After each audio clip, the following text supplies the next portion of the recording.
Good afternoon students, welcome to my new channel AD classes Seema Arya. जैसा कि आपको पता है, हमने एमए पॉलिटिकल साइंस की बुक भारत की विदेश नीति स्टार्ट की हुई है और इस बुक के अंदर हम फर्स्ट सेक्शन कर रहे हैं और ये उस सेक्शन का लास्ट क्वेश्चन है। हमने इसके तत्व किए हैं, उद्देश्य किए हैं, सिद्धांत किए हैं और अब लक्ष्य कर रहे हैं। लक्ष्य और उद्देश्य एक जैसे से होते हैं बेटा। और आपको ये बता दूँ मोस्ट इम्पॉर्टेंट बात कि आपको ऐड करना है 2 पेज का इंट्रोडक्शन वीडियो 1, क्योंकि बेटा उसको आप हर क्वेश्चन में इस सेक्शन के ऐड करोगे, ठीक है। क्योंकि इसी विदेश नीति से ही रिलेटेड क्वेश्चन होंगे, वो आपका इंट्रोडक्शन पार्ट रहेगा। उसके आगे जो मैं पढ़ाती हूँ, अगर उद्देश्य पूछे जाते हैं तो उद्देश्य आपको 7-8 पेज का क्वेश्चन आप मान के चलो प्रिपेयर करके जाओगे, वो पेपर में जाते जाते 6-7 पेज का रह जाता है, 8 पेज का किया हुआ तैयार। बुक से बिल्कुल इजी लैंग्वेज में आपको नोट्स प्रोवाइड करवा रही हूँ। अगर आपको नोट्स मेरे अच्छे लग रहे हैं, इजी लैंग्वेज में लग रहे हैं और जिन बच्चों को चाहिए तो बुक खरीदने की भी ज़रूरत नहीं है बेटा। अभी क्वेश्चंस डिस्कस करेंगे। मेरे पढ़ाए हुए क्वेश्चन में से एक क्वेश्चन आपका 101% बनेगा। अभी प्रीवियस क्वेश्चंस को नेक्स्ट वीडियो में मैं डिस्कस करूँगी। और जिनको नोट्स ईजी लग रहे हैं, अगर आपको चाहिए तो आप कमेंट बॉक्स में लिख सकते हो। आइए स्टार्ट करते हैं। लक्ष्य। किसी भी राष्ट्र की विदेश नीति के विशेष लक्ष्य या कार्य होते हैं। किसी भी राष्ट्र की विदेश नीति उसके राष्ट्रीय हितों के लिए, बेनिफिट के लिए, यही हम पढ़ रहे हैं, इसमें उससे जुड़ी होती है बेटा। और इसका लक्ष्य क्या रहता है? हितों की प्राप्ति करना, पूर्ति करना और हितों की रक्षा करना। लेकिन विदेश नीति के लक्ष्यों एवं कार्यों का दायरा बहुत बड़ा है। व्यापक मतलब बेटा इसका दायरा बहुत ज़्यादा बड़ा है, इसलिए इसमें समझ और परिस्थितियों के अनुसार, समय के अनुसार, समझ के अनुसार और परिस्थितियों के अनुसार परिवर्तन होता रहता है। अब आगे हम पढ़ेंगे कि विदेश नीति के जो लक्ष्य हैं या इसको कैसे हम मैनेज करते हैं, क्या करते हैं इसके लिए प्राप्त करने के लिए। सबसे पहले बेटा हम क्या करते हैं? नीतियाँ बनाते हैं। नीतियाँ बनाने के बाद हम क्या करेंगे? उनका क्रियान्वयन करेंगे, मतलब उन पे काम करेंगे। और इस कार्य में सरकारी और गैर सरकारी अभिकरण दोनों महत्वपूर्ण भूमिका निभाते हैं। देखो, सरकार तो करती ही करती है। आपने देखा होगा बहुत सारे एनजीओज होते हैं, वो भी हमारे देश के लिए बहुत सारे कार्य करते हैं। सभी नीतियां राष्ट्र की विभिन्न लक्ष्य कार्य के लिए बनाई जाती हैं और देश की सरकार इन लक्ष्यों को पूरा करने के लिए कार्य करती है। ये लक्ष्य हैं बेटा। अभी हम पढ़ते हैं। राष्ट्र की सीमाओं व क्षेत्रीय एकता और अखंडता की रक्षा करना। सबसे पहले तो हमारा काम होता है अपनी सीमाएं, एकता, अखंडता की रक्षा। फिर देश के अंदर शांति बनाना। अगर देश के अंदर शांति रहोगी, फिर विश्व में बनाना, तभी तो सारा सिस्टमेटिक ढंग से चलेगा। अब कैसे होगी ये शांति? इसको कोरिलेट करके पढ़ो। अब अंदर देश के शांति, अपने घर के अंदर तो भाई शांति होनी चाहिए, तभी तो बाहर वालों को खतरा तो बाद में आता है। पहले तो अंदर हो सब कुछ सही, फिर विश्व में हो। और इसके लिए हमें क्या करना पड़ेगा? तनाव और युद्धों को क्या करना पड़ेगा? रोकना पड़ेगा। अब अपने आर्थिक हितों को बढ़ाना। अब इसके लिए क्या? युद्ध तो रुक गए, अपना उन्नति करो, आर्थिक विकास, पैसे से संपन्न बनो, क्योंकि जो स्ट्रॉन्ग देश है उनके पास पैसा बहुत है। ज्ञान तकनीकी में उच्चता लाना, सैनिक दृष्टि से शक्तिशाली बनना और सांस्कृतिक संबंध का निर्माण। अब इनकी हम एक्सप्लेनेशन पढ़ेंगे, बिल्कुल इजी है। उद्देश्यों से कोरिलेट करके भी आप इसको पढ़ सकते हो। देखिए, राष्ट्र की सीमाओं व क्षेत्रीय एकता व अखंडता की रक्षा करना जो है हमारा लक्ष्य रहा है, यही लक्ष्य है। और सभी सीमाओं की सुरक्षा पर कार्य किया जाए, ये ऐसा हम लक्ष्य बना के चलते हैं। चाहे वह देश के अंदर राज्यों की आपसी मेलजोल की बात हो कि हमारे देश के राज्य भी तो आपस में मिलजुल के रहें ना, या फिर बाहर पाकिस्तान, नेपाल, चीन जैसे जो हमारे पड़ोसी देश की सीमाएं जिनके साथ लगती हैं, उनकी सुरक्षा का कार्य हो। कहने का मतलब है, एक तो हमारे देश के अंदर जितने भी राज्य हैं वो सारे मिलजुल के रहें, और पड़ोसी देश चीन, नेपाल जैसे, पाकिस्तान जैसे देशों के साथ भी सीमाओं की सुरक्षा हो, देश की एकता और अखंडता को बनाए रखा जाए।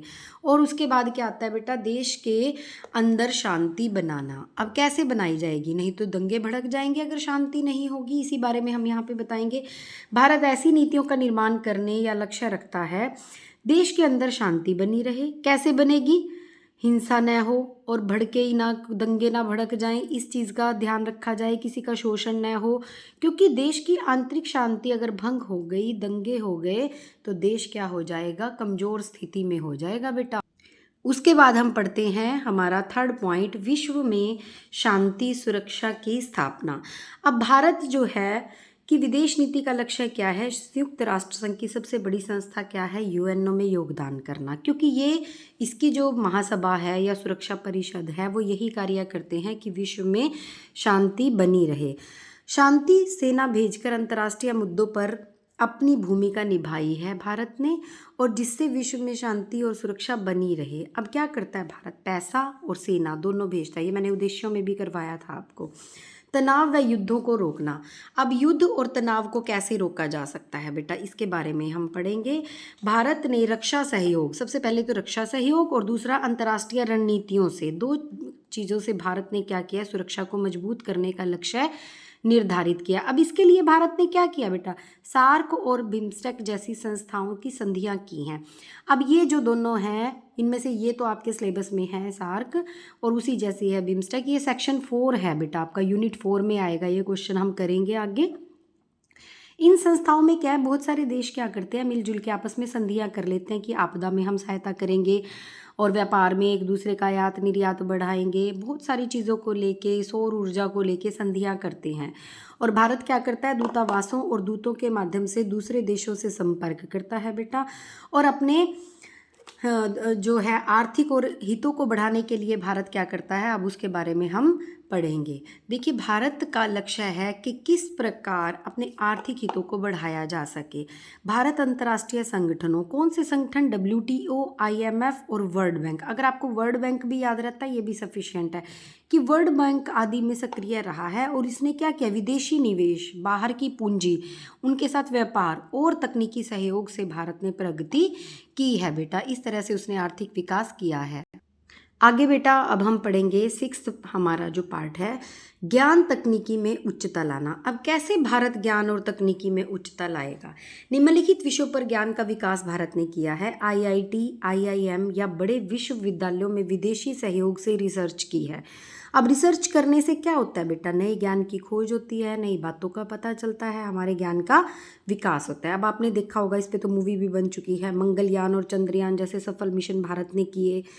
और सूचना प्रौद्योगिकी, IT में उन्नति करना, स्वास्थ्य विज्ञान में उन्नति, जैसे कोरोना काल में वैक्सीन अभियान। अब देखो भारत ने क्या किया, जब कोरोना काल आया उसमें विदेशों को भी क्या दी, अपनी तरफ से वैक्सीन भेजी। और सौर ऊर्जा और पवन ऊर्जा में भी भारत ने क्या सोचा है कि इनके सहयोग से भी जो बिजली की खपत है उसको कम किया जाए, और सौर ऊर्जा का और पवन ऊर्जा का इस्तेमाल किया जाए अपने कार्यों में। अब हम 7th पॉइंट पढ़ रहे हैं बेटा, सैनिक शक्ति को बढ़ाना या सैनिक दृष्टि से शक्तिशाली बनना।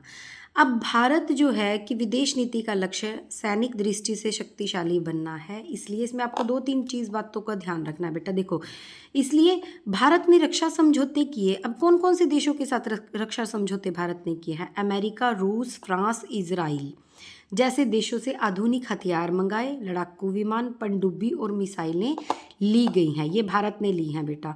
और रूस से ये मोस्ट इंपॉर्टेंट है, इसीलिए मैंने इसको अंडरलाइन किया हुआ है कि S-400 मिसाइल सिस्टम है, ये बहुत ही बढ़िया मिसाइल सिस्टम है बेटा, ये रूस से लिया है। और राफेल नाम का लड़ाकू विमान लिया है, कहाँ से, फ्रांस से।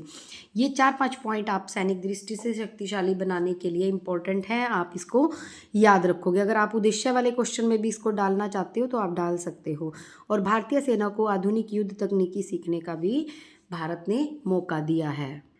आइए बेटा अब देखते हैं हम 8th पॉइंट, सांस्कृतिक संबंध का निर्माण। अब संस्कृति देखो, आप भारत में योग सबसे बड़ी ऐसी चीज़ है, और आयुर्वेद जो भारत ने विदेशों में पहुंचाई, ये हमारी भारतीय संस्कृति का पार्ट है। संगीत, भारतीय नृत्य, साहित्य और दर्शन को भी भारत ने पूरी दुनिया में फैला रखा है बेटा।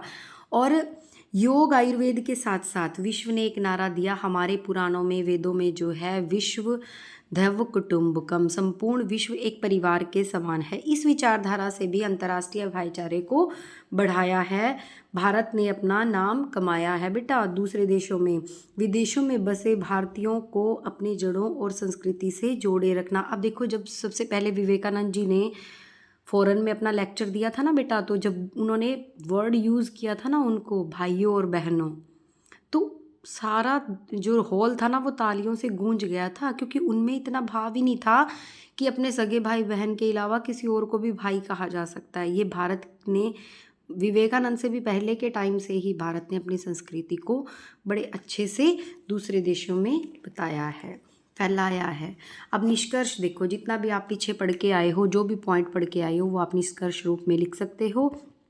अतः निष्कर्ष क्या है? देश की सुरक्षा, जनता का विकास, दुनिया में शांति लाना और मानवता का कल्याण करना। ये आप पीछे पढ़ के आए हो बेटा।